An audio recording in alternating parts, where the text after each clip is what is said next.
Welcome to Wednesday Bible class and the Jesus Psalms series. Good to see everybody back again tonight. We've got 3 more lessons after tonight.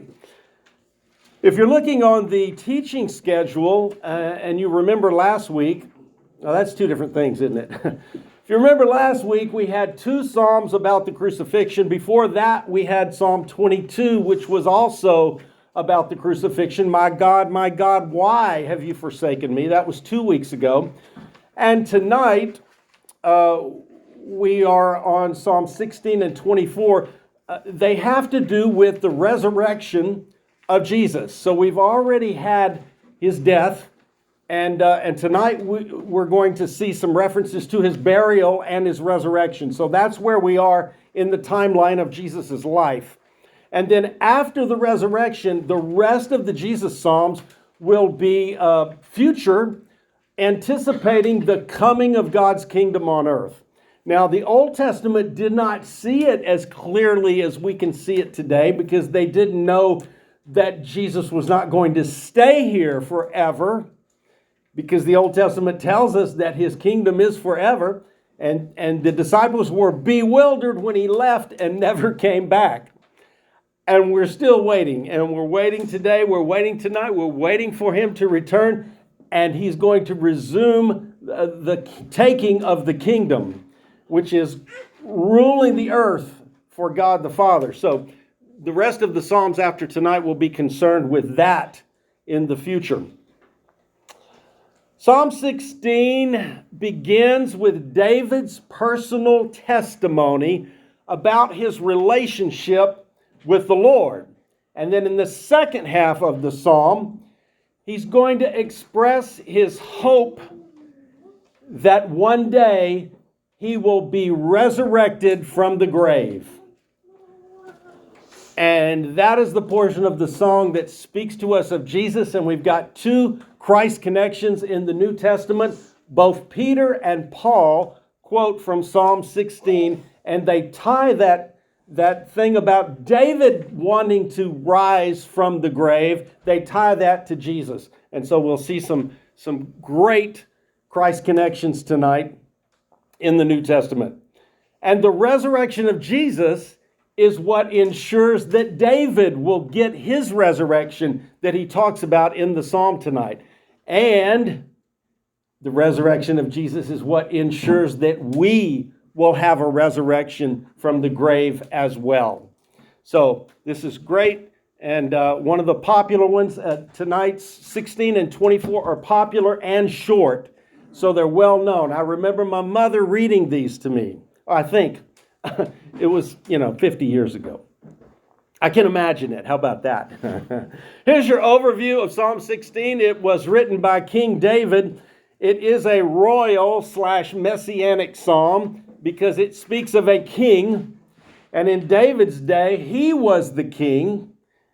Next week, we're going to have a psalm of Solomon, and he speaks of the king as well. So in the historical reading, it was royal. It was about the king. But in a prophetic reading, it's about the Messiah, Jesus. And now we can look back and tie it to the New Testament and say, oh yes, this was written about Jesus. The structure is very simple. There's only 2 parts. Verses 1 through 7 is David's personal testimony about his relationship with the Lord. It's very personal. I want you to notice when we go through it how many times he uses the word my. He makes it personal. My trust, my goodness, my delight, my lips, my inheritance, my cup, my lot, my heart, my right hand, my glory, my flesh, and my soul. Who counted them? Jackie? Oh, 12. Okay, perfect, right? And part 2, verses 8 through 11, is when David is hoping for a resurrection from the grave. So very simple, very short, but beautiful and powerful. Let's get into it. We're starting with verse 1. That's where I like to start. And it's part 1. I apologize. Last week I did not put the part numbers up here, but my feedback partner gave me that feedback. And so now there it is again, part 1. You can write that on your NKJV copy if you didn't get that. Part 1 is 1 through 7. Part 2 is 8 through, what is the last verse? 11. Thank you. All right, you ready, Jackie? Yes. Here we go. A Miktam of David. A Miktam of David. Now, this is the first time we've come across a Miktam. What is a Miktam? We're not sure. This is one of those Hebrew words we're not exactly sure. We don't have a dictionary from that time era. And there's some words in the Bible that we're unsure of, but we have to look at the way that they are used. And rabbis who study these things have a guess that it means a golden poem or something golden or possibly engraving, some kind of engraving. We just don't know. But you know what? You can be saved anyway. Even if you don't know what a miktam is. It's one of those things that we don't know exactly what it is. But we know it's a psalm. All right, you ready, Jackie? Here we go. Preserve me, O God, for in you I put my trust. Preserve me. How many times have we seen a psalm start out with a cry to the Lord? I don't know. I haven't been counting them. But there's been several. They begin with a cry to the Lord, and we call this, it's a fancy Bible word called supplication. Have you ever heard of it? It simply means an ask. You're asking for something. The etymology of supplication comes from folding. Imagine somebody folding their body down to ask a favor. Bowing down, folding, asking, supplication, same word. So it begins with this. He's asking God to preserve him. And many times when we've started Psalms, we've seen that they begin with a lament. This is not going to be a lament tonight, but he does start out with a prayer request. Preserve me, O God, and then he gives his reason. For in you I put my trust. In other words, I'm not trusting anything else to preserve me but you. It's expressing sole reliance on the Lord. Preserve me, God, because if you don't, nobody else will. Nothing will preserve me except you. So, preserve me, O God, in you do I put my trust. And this is the first of our 12 my phrases. All right? O my soul, you have said to the Lord, you are my Lord. My goodness is nothing apart from you. Now, David is sharing a little more personal here. He's telling us what he said to his soul. He said, said to the Lord, my soul said to the Lord, you are my Lord. My goodness is nothing apart from you. In other words, it's a restatement of, I'm fully trusting in you. I'm fully depending on you. I'm not even good within myself. The only good that I have comes from you, Lord. And finally, the third phrase. As for the saints who are on the earth, they are the excellent ones, in whom is all my delight. The saints, it means the sanctified ones, or you could say the holy ones. Holy means set apart. He's really speaking of Israel, those that are obeying the covenant, because if they were obeying the covenant, they would be living a different lifestyle than the rest of the world. The Jews referred to the world as the nations. It means the Gentiles, everybody that is not of Israel. And so he says, he's referring to them as the saints, but he's talking about Israel, those who are obeying the Lord. He said, the saints that are on the earth, they are the excellent ones, and I delight in them. He said, I like God's children. All right? Continuing on with part 1. Their sorrows shall be multiplied who hasten after another God. Their drink offerings of blood I will not offer, nor take up their names on my lips. Now, you have to think about the time that this was written. In our Sunday school class, adult class on Sunday morning, we have been struggling and fighting with idolatry for how long? Since we came out of Egypt hundreds of years ago. I'm referring to the the beginning of the nation of Israel, but they struggled from the very time that God gave them the Ten Commandments. They struggled with idolatry. It's a common human problem because we all struggle with putting the Lord first. And that's really what idolatry hits at. It hits at the heart of putting God first in your life.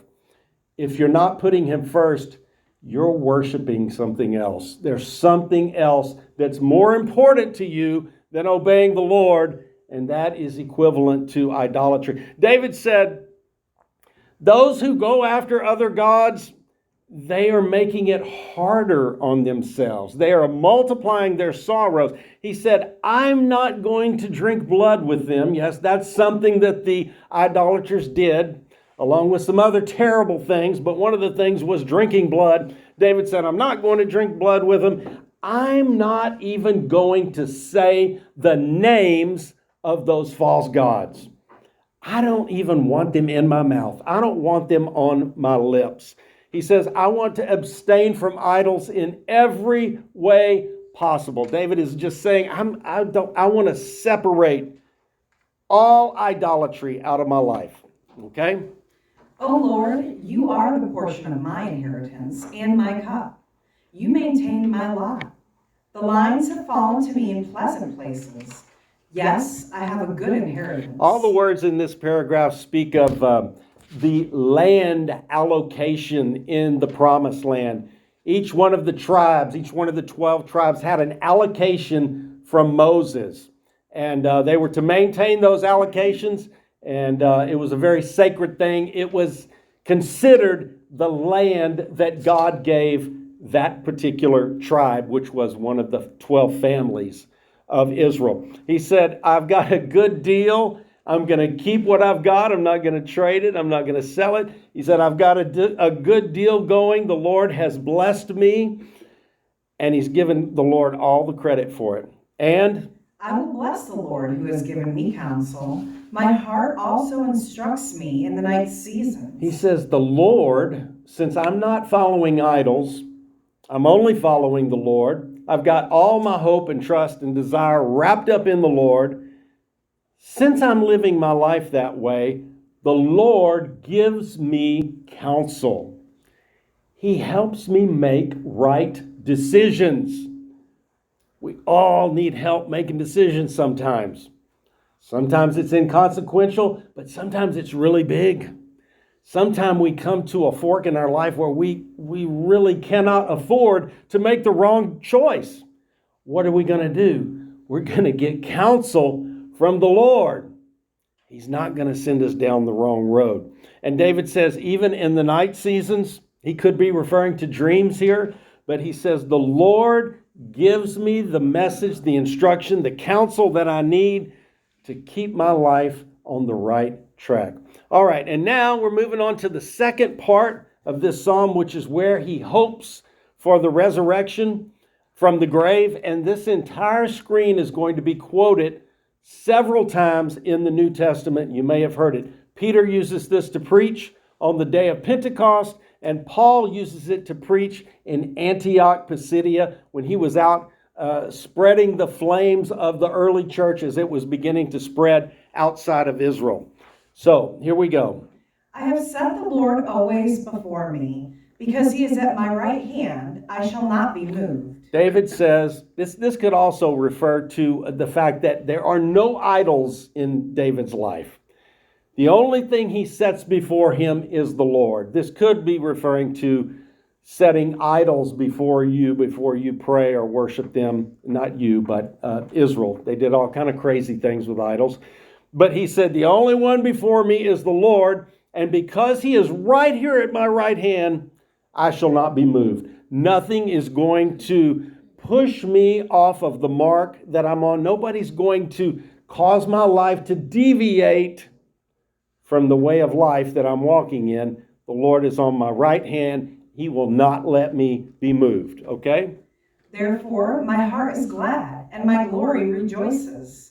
My flesh also will rest in hope, for you will not leave my soul in Sheol, nor will you allow your Holy One to see corruption. All right, we got to break this down a little bit, but here's a fancy Hebrew word, Sheol, and it's where the dead go. And we've got a corresponding word in the New Testament. It's called Hades. It's the Greek word that is the same as Sheol, the Hebrew word. It's where the dead go. I like to think of it as the grave, because the body goes in the grave and we don't see where the spirit goes. But it goes to Sheol. That's all we know. That's all the language the Bible gives us. But the thing about it is, the Bible says all those in the grave will hear his voice one day. So whether we live for the Lord or not, we've got a promise of a resurrection. But there's a resurrection of life, and there's a resurrection of death. And of course, we want the resurrection of life.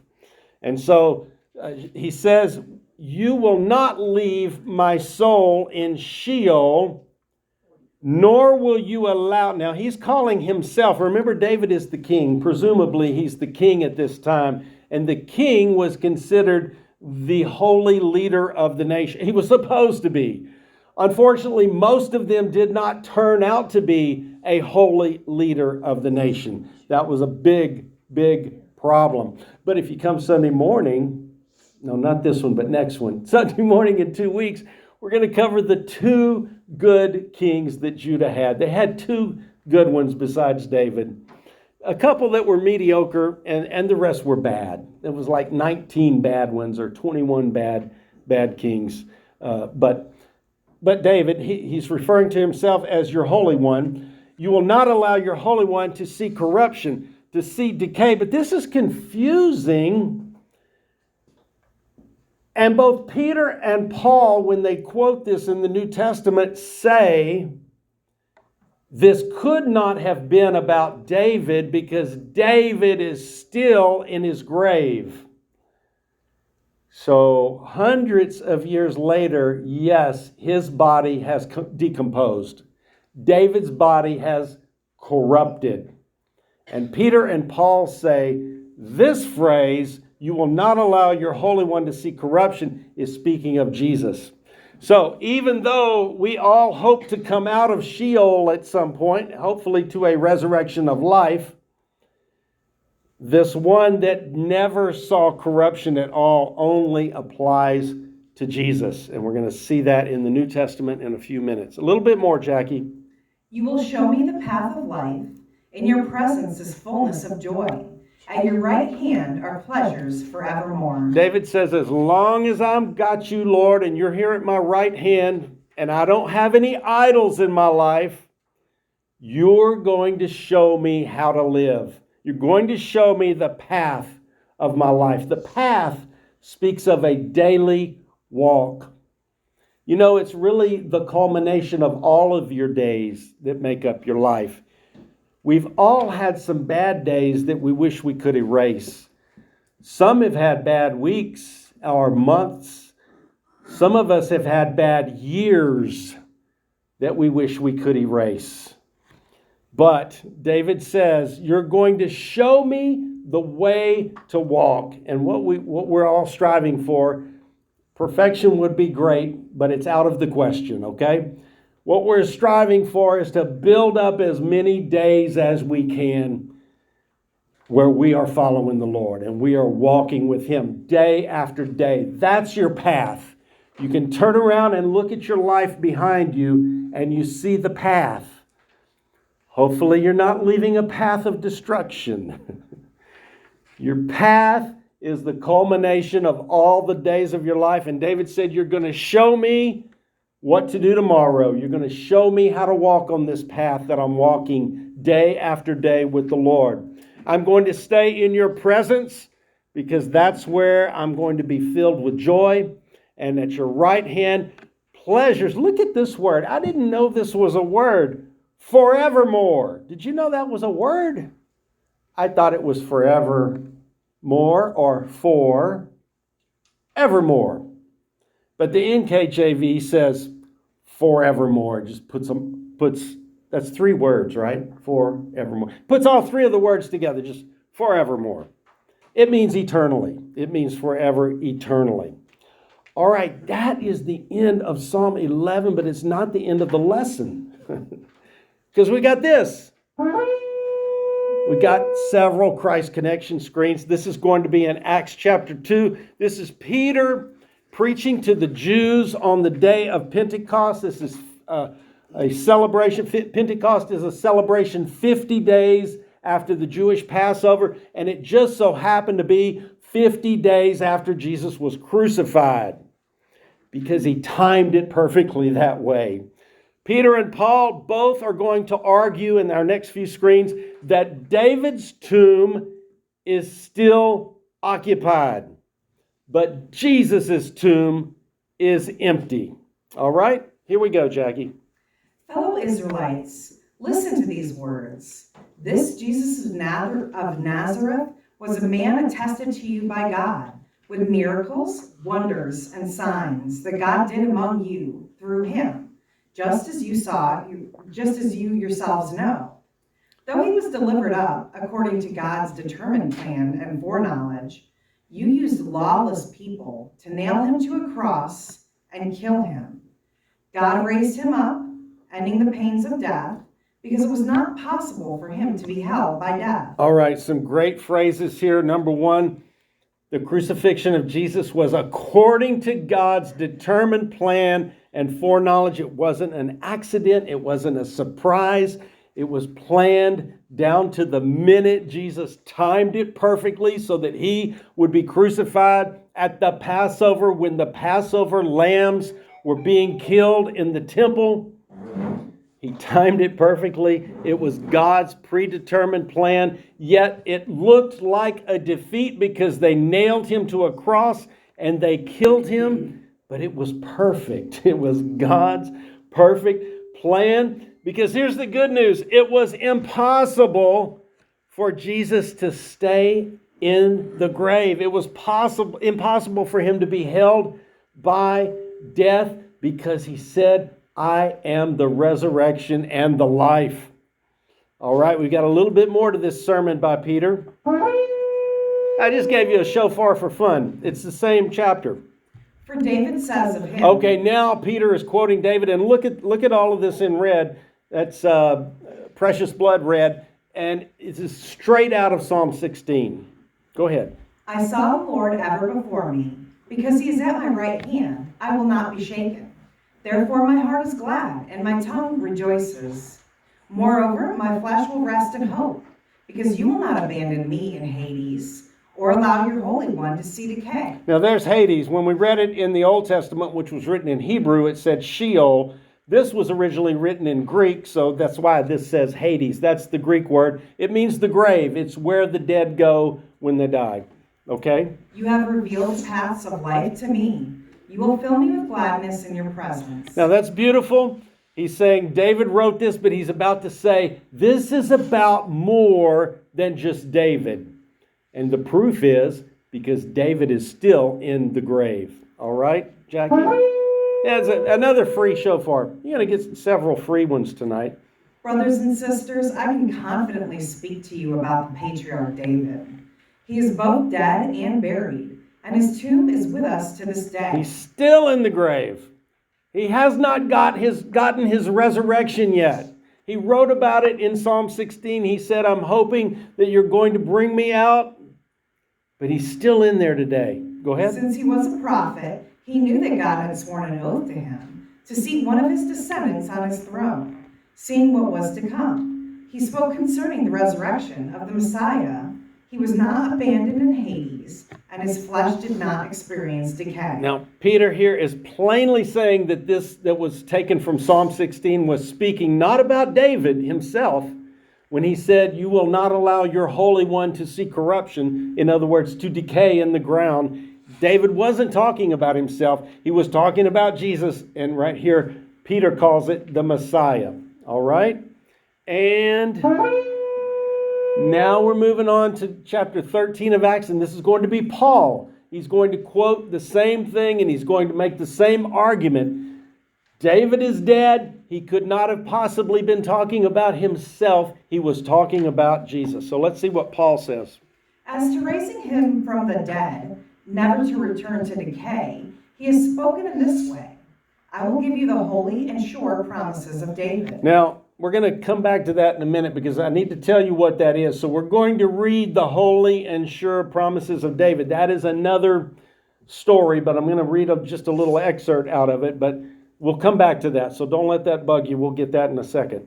Therefore, he also says in another passage, you will not let your Holy One see decay. Oh, we recognize that. That came right out of Psalm 16 that we read tonight. Okay. When David, after serving God's purpose in his own generation, fell asleep, was buried with his fathers, and decayed.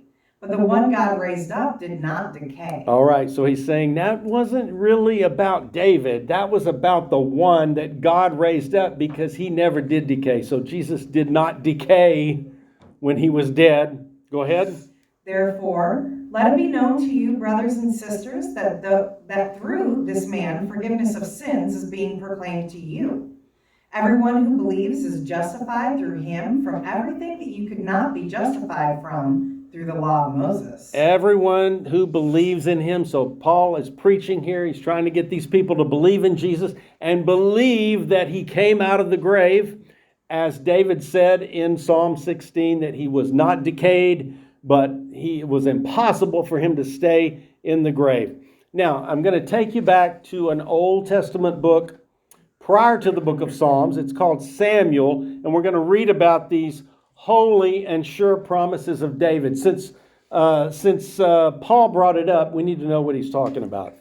So there you go. It's not really a crisis. It's actually a connection from the New Testament, Acts, where Paul quoted, back to the Old Testament, back to 2 Samuel. So now we're going back in time previously.